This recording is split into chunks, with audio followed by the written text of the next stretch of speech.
What's up, y'all? I'm back. I'm back to talk about Love and Marriage Huntsville, Season 6, Episode 20. Like the video, subscribe to my channel. Let's talk about this thing. So, the show resumes with Martell and Fred and Chris Fletcher still outside. Martell is going off because he feels so disrespected by Martell. By Marceau, and how Marceau had disparaging things to say about him and Mel and their business acumen. This fool had the nerve to say he doesn't like disrespect, especially when people have helped you out. You mean like how Chris Fletcher is helping you out by letting you stay in that house and you refuse to leave there? I find that to be disrespectful. But he only sees it, when other people did it. And what exactly did y'all do, for Marceau? You have no idea how infuriating that is. What exactly did they do for them? I feel like over the course of the years, these people have done things for each other, especially Marceau and Martell, because they have a lot of secrets. And so there's been a whole lot of back and forth doing things without wives knowing and things of that nature.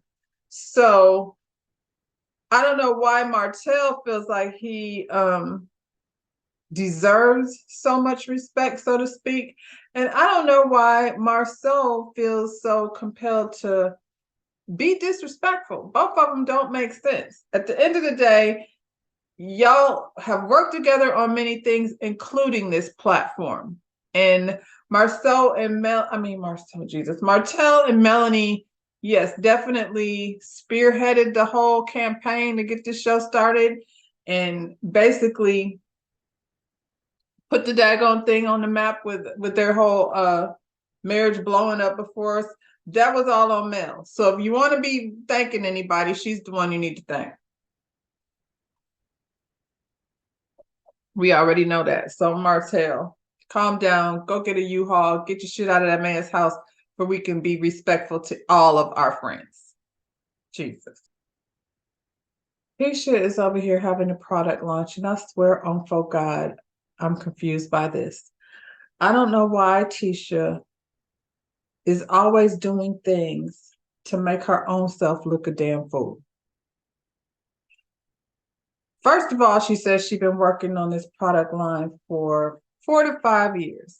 I don't know what that means, because we can clearly see she had a label slapped on some plastic bottles full of we don't know what it is.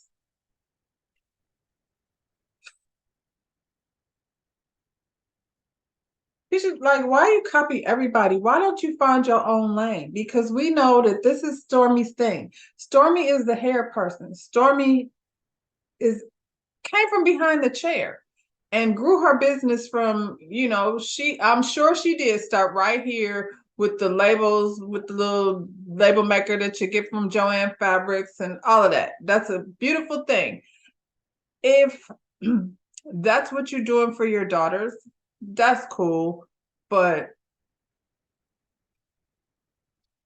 stick with the nail polish and stuff, because I think there's another way to do that, because the hair care line, you don't know nothing about that.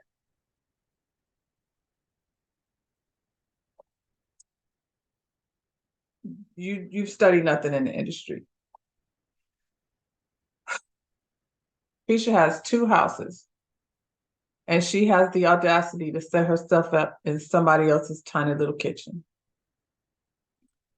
I'm not knocking this lady's kitchen, because I have a tiny little kitchen. But what I do want to say is her kitchen can't be that much bigger than Tisha's in that rental that they're paying all that money for while they're rebuilding their house. It didn't even have to go in the kitchen. Like, it could have gone in any room. You got another house, Tisha. Why are you in this lady's kitchen? And why do you have the kid's poster on the wall in that lady's kitchen? And more importantly, why are you sticking product, shampoo, conditioner, whatever the hell is in those bottles? Why are you sticking it in bubble wrap envelopes? I hope there's more to your packaging, Tisha. But This right here don't make sense. I'm so confused as to why you got those product bottles shoved in a bubble wrap envelope.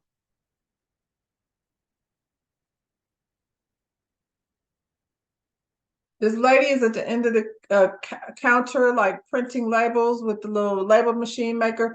Why don't she take that other room? Like, I don't like with Marceau on the fact that, you know, some things need to be happening different up in your assembly line. Your assembly line make no damn sense, but he wasn't really offering any help as far as the assembly line goes. Let's talk about these products because now you're in my lane, Tisha, and I'm your customer girl. Um, because I'm a hair care professional. So, you know, for us hair care professionals, we like to try these products and see what's in them and see how they work. You know, information as far as what it do. I don't know why you're qualified to sell any of this stuff, but let's check it out. Child, where is Letitia's page? So when you go to her Instagram page, she's got a little commercial pin there. I'm gonna show you the commercial and everything, but aside from the commercial, you go to the shop. Let's go shopping. Shopping for what is it called? Mila, Macy and Mila. Macy and Mila. That's it, I guess. Macy and Mila products. Macy and Mila have a moisture and grow. What do you call this stuff? Moisture. Macy and Mila leave-in moisture. I don't know what it does. It leaves in moisture. I don't know what's in it.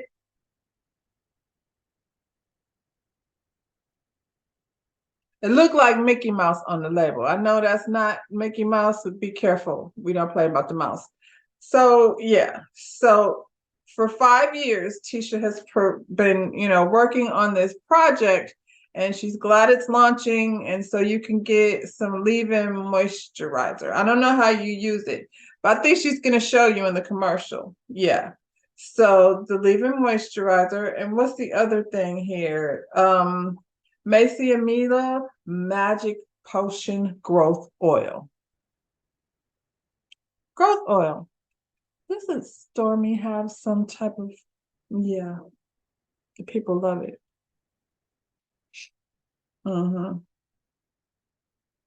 This is the funny thing about that. We saw Stormy. Oh, don't forget.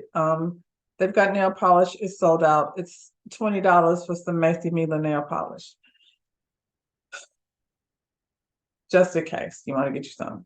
But you're gonna have to wait until it's like replenished because there's none. It's sold out. I don't know how long it's been sold out because this is the first time I've ever looked at her little shop. She's only got an Instagram shop. There's no website or nothing for you to go get any more information about these products. I looked. I don't see anything. So for right now, all we know is it's a leave-in moisture and there's a potion, growth potion. Macy and Mila. But yeah, that's it.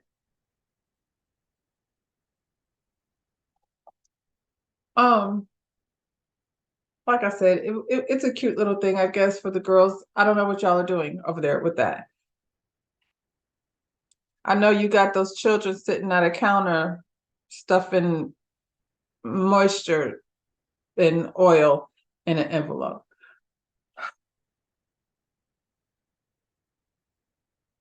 When Stormy took us in the warehouse, this was to provide product for a business that had been picked up by big brands like Walmart and CVS. And so, yeah, we were like, let's see what that looks like. What does your warehouse look like? And she took us in the warehouse and she showed us that, or what we learned was that she was overwhelmed a little bit trying to fulfill that situation and how to make production happen. And she hit a hiccup, and you know, moving forward, she handling it. You know what I'm saying? That's what she showed us. Because first of all, she came from behind the chair. she had success with this product. It was something that other people tried and were like, girl, we need this. So there was demand for it. I don't know that anybody's asking for Mila and Macy's Moisture and Magic Potion, but hey, girl, do your thing. So let's look at this ad for this product. Hello, my name is Mila. This is Macy. And I'm Letitia Scott. We all know that your hair is your glory. We heard that from our grandparents, our great-grandparents. So as a mom, we put in so much time in properly preparing our daughters, taking care of their hair from the age of birth, until they decide they want to take care of their own hair. Nowadays, there's so many products on the market that you don't know what to trust. And they're all catered to adults. And that's why we created the Macy and Mila brand. Safe for kids and easy for kids to use. And it's very natural.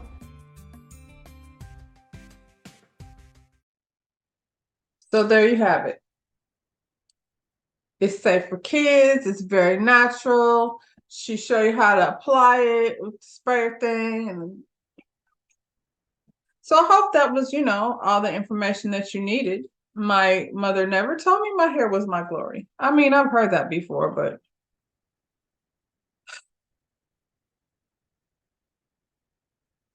I don't want to go in too hard because I'm going to cross over into a lane that's going to be deemed inappropriate, not. Here come Marcel to shoot down everything that she's got going on in there. After I just went over it, I'm not even mad at him. I'm irritated at him for not being more encouraging. First of all, why are you at her friend's house? What is you doing over there? Because are you in women's business, Marcel?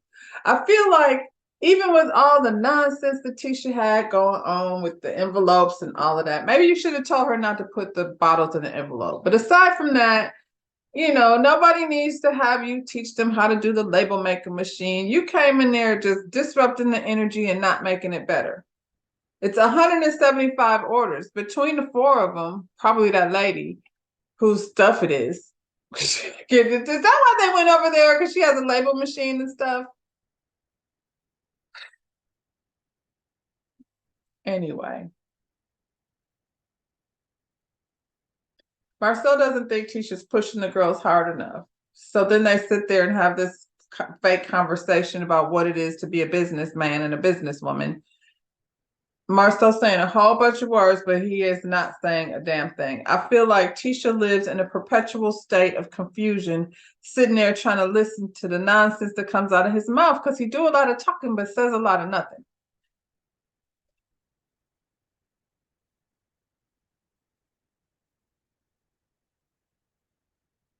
She wants to know how he feels about his conversation with Stormy. How do you think he feel? It didn't go well. They didn't have a great conversation. I don't think they had any conversation. They were just snapping on each other. So they clearly don't like each other. Tisha said she thought the whole thing, town hall meeting was negative. She didn't appreciate none of the feedback. It was all negative. And, Marcel said he wrote everything down and he took in everybody's, input. But him and Stormy just did it. What she did was she came in there and she didn't speak. And so she set the tone for how things were going to move forward between the two of them. And I don't disagree with that because Stormy, you got to make up your mind, what it is you're trying to portray because it's confusing as hell. And I want to like you, but you be doing stuff that doesn't make sense too. He said he was matching her energy. Okay, both of y'all still came off ignorant because nothing was accomplished by that. You were matching her energy, so that means you don't care to hear anything she has to say, even though she's clearly successful in business. So you might want to write it down. Maybe you did write it down and you just don't want to give her no, positive feedback from yourself, from your corner. Anyway, it's tension in the Stormy and Marcel relationship.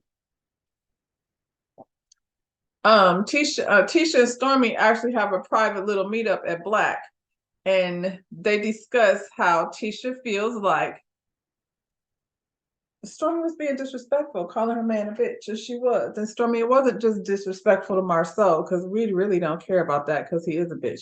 Is that you're saying it to Tisha. And if you're going to want to be like having some type of friendship with someone, it doesn't make sense for you to be calling her husband a bitch. That's not cool. She didn't, whatever he did, she didn't do it. And so you put her in a place where, like, girl, how are we going to be friends? And you calling my man a bitch. That doesn't even make sense.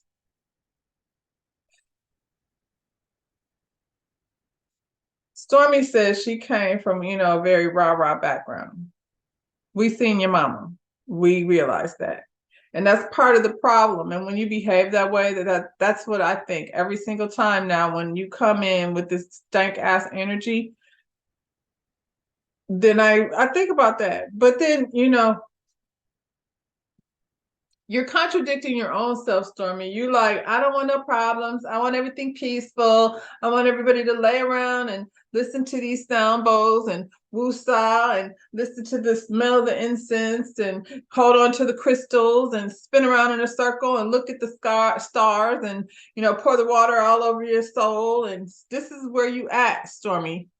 And then you go from that to I was born a bitch since I was 4 years old. Because that's what she told Tisha. What she said was, and I had to write it down because it made absolutely no sense. She said she's real quick to get over things because candidly, she was a bitch since she was 4 years old. And I want to understand, what the hell does that mean? First of all, you just don't get over anything. You don't get over things quickly. You don't get over things at all.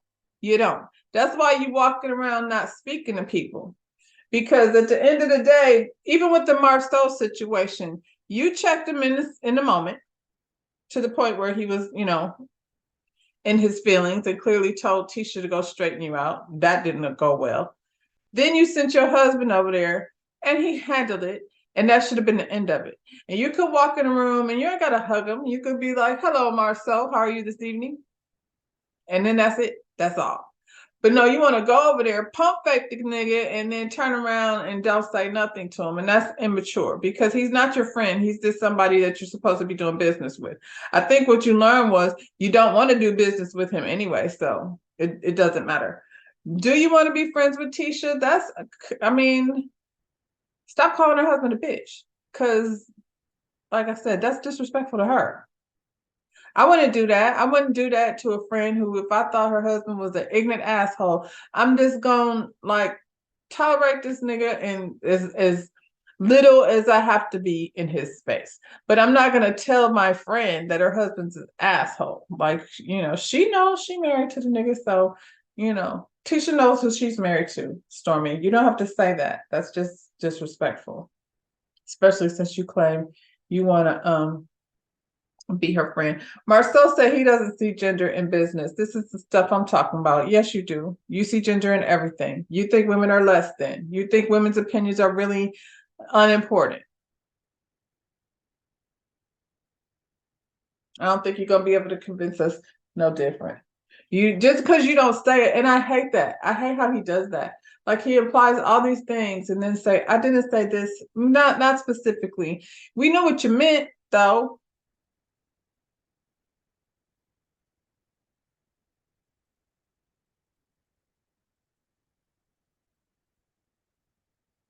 Tisha wants to know if he's going to keep poking the bear as are you going to try to be cool with Stormy or how's that going to work?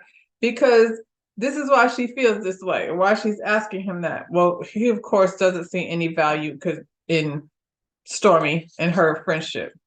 When he doesn't see value in things, you know what that means. Then, that we don't want it.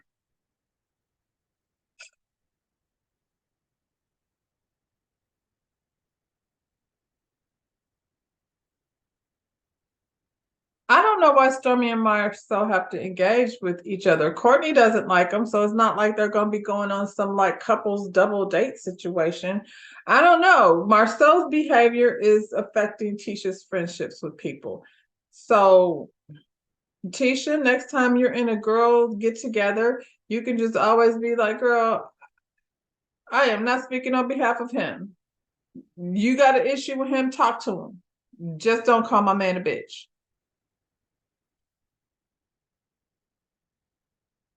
And Tisha, why do you want to be friends with somebody that would do that? I don't care if she was a baby, a bitch 432 or at birth. You came out a bitch. That's no, well, okay. That's not gonna, probably work out well for you in life if that's your claim to fame. I was born a bitch. It's gonna make it hard for you to build relationships with people, Stormy.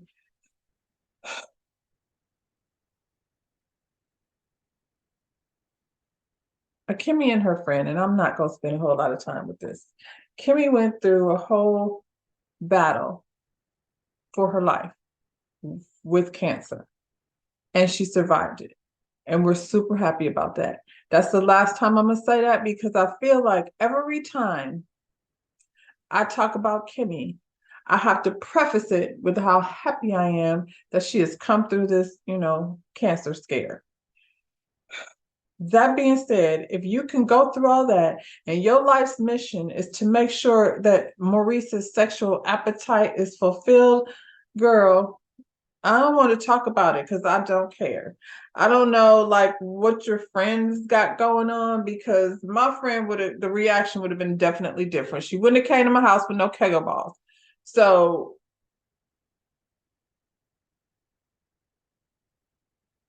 yeah, Kimmy, I don't care about your Kegels. I don't want to hear about your Kegels no more. I don't want to know like any of that. So on to the next. Bet on Black. Can I tell you how much I hate the Marceau and Tisha show? It's wearing me the fuck out. This was maybe why I didn't enjoy this episode much, because it was all people that I don't enjoy. Tisha and Marceau are out here trying to scam the people again by getting them to donate some money to some fundraiser. This time it's to help somebody build a house, and Tisha was saying a whole explanation of what this organization that it is that they were raising money for. But you know what? When she starts talking, my ears like kind of try to block the sound because I hate to hear her talk so much. It's annoying as hell. Now you want us to sit up there and watch Tisha and Marceau do a commercial for their fundraiser and look sexy, like they're gonna be some sexy couple. Who do they see themselves as? Just wondering. And this is the thing. When this show started, Martell and Mel were a good-looking couple, aesthetically nice to look at. Before we knew all the bullshit, that was a good description of Martell and Mel. The Holtz. The Holtz were a beautiful image. The Scotts, I don't got to look at y'all, and I damn sure don't have to listen to y'all read off no damn teleprompter. Will you please stop making Tisha read and say speeches and stuff? She's sitting around talking about, I don't know how to flirt. He's trying to direct the photo shoot over here, acting like Anthony from Love and Marriage Detroit. He's a film director, and he's a product placement person, and he's an assembly line director. It ain't really nothing Marceau can't do. So now they cheap asses over here making a commercial like people want to look at them reading off a teleprompter about how they need them to bring $100 down to the Black for the fundraiser for the people's. You know whose house they're using that money to build? Theirs. They're getting renovations done and they having a fundraiser to do it. That's what it seems like. They're doing a promo photo shoot, and Marceau's trying to teach Tisha how to be flirty, and she's all like, "Oh, flirt. I don't know how to be sassy." Well, sassy ain't sassy, Tisha. That part is true. So don't say sassy, and then it'll be more sexy. She used to walk around dressed like a Pop-Tart all the time. I mean, she got a banging body, and I get it because it all looks good on her. But then for you can't stand around in a tight-ass dress with your titties popped out and talking about, I don't know how to be sassy. I don't know how to flame. Girl, we don't want it. Y'all can take y'all's money down there if you want to. We have seen what these people do with the coins. So if that's what you want to do, if you go over to Black and have a casino night, and it might be fun. Hopefully, pay for your fun, but don't be asking questions about where the money was allocated. She says, "See." He talking about lean over. She said, "Ciao." So now we're over to Martell's house because we have to sit and listen to Martell and Marceau discuss who did what for who. And Chris Fletcher is going to referee the whole situation. So Marceau comes over there basically and sits down with Martell and tries to insinuate that the Fletchers, after they went to dinner with them, is coming back telling everybody what was said, and they're misconstruing the whole thing because things weren't said the way they're saying it was said. And as soon as he said that, then Chris Fletcher rang the door. No, he called Martell. He called and was like, "Yo, I'm outside putting a sale sign in this yard in this house. So that means hurry up and get out." I don't know what's going on with that. I know that Martell is squatting. And because he said, "I thought the house was sold." The house is not sold, Martell, because he can't show it and stuff the way he needs to because you're still in there. He wants you out of the house so he could sell it.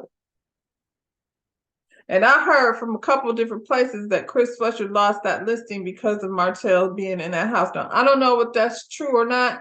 I'm just saying that's what I heard out here in the streets. Anyway, Chris Fletcher comes over there. He's now sitting between the two of them, and he was saying to Marceau, like, yeah, how did I say it? I said he basically wanted to make it clear that he said to Martell exactly what you said. And Marceau was like, yeah, that's pretty much how it went. So if Marceau thought he was going to like rearrange the story and the way things happened when he had dinner with Chris Fletcher, Chris was there to make sure, don't try to put me in a trick bag, because I see how y'all operate over here in this friendship. Yeah, Chris, if you're gonna be over there, lollygagging with them, you got to keep your business away from them. Don't do business with either one of them. Just be like the hangout guy. Hey, Chris Fletcher. Hey, what's up? You ain't got to worry about getting no listings from Martell because he don't have none. And we don't know what Marceau is over there doing.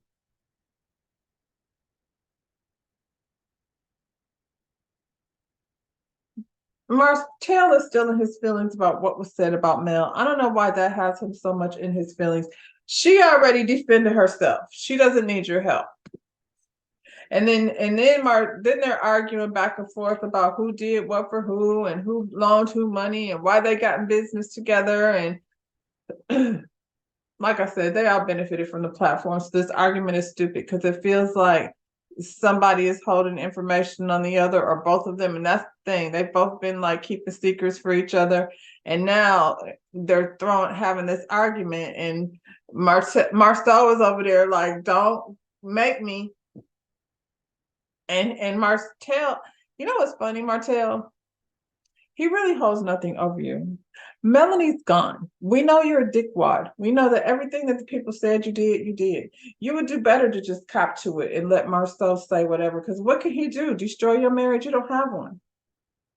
What can he do? Disparage your business? You don't have one of those either. So I would be like, F Marceau. Say it then. And then we'll both be saying each other's drama. At this point, Marceau is the one with the most to lose. Martell's so dumb. You don't think we think you were actually a good guy? And stop saying Mel cheated. We don't care. Fletch finally got tired of going between the two of them and broke that thing up. And he's like, "Listen, Y'all are just going to go back and forth. I just wanted to make sure that nobody was saying some shit that I said that I didn't say. So we're clear on that? Yes, we're clear on that. Am I still invited to the fundraiser? I got my $100, and I'll bring my wife. You can get $200 out of us. That's what we're going to do. We're going to gamble, and yeah, see you there. That's how that ended. Thank goodness, because these two going back and forth over who gave who money and who did what for who, and y'all are both stupid. Dumb conversation. And this was even more silly. I think Mel meets up with Kiki. Mel, Kiki's not your friend. She's not the girl that you go to lunch dates with, but you know, y'all keeping Kiki in here for whatever reason. And so Kiki came in there claiming, you know, she didn't miss the baby reveal because she was hiding. I mean, you should have been hiding, because I would have been hiding if my face was on the Crime Stoppers. I would be like, I am not going to know thing right now. Let that cool off. I do not want these girls to be asking me about my business, you know, because they saw me on the thing. So yeah, Kiki, you should have stayed at home. She says she been sick. Well, but she feel better. We know the whole sick story, Kiki, and it's a hard road. It's a hard road that you probably shouldn't go down on TV. That's all I'm saying. I wish you the best of luck, Kiki, but I don't want to hear nothing about it. They start talking about the Black Expo because Kiki didn't had a conversation with Stormy. So, you know, the $100 needs a seat at the reunion for as far as I'm concerned, because that $100 been in every conversation since last season. Every conversation this season, or this half of the season, has had some kind of influence by the $100 that Marcel asked for. So, you know, Kiki said Marcel is not the same Marcel that he used to be before TV. I doubt that. I feel like he's just escalated into, you know, a bigger, nastier version of who he always was.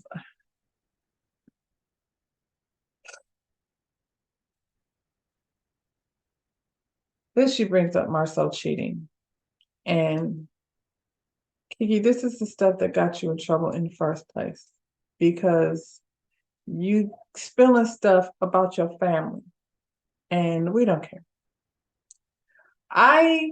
Do I believe Marcel has cheated? Yeah.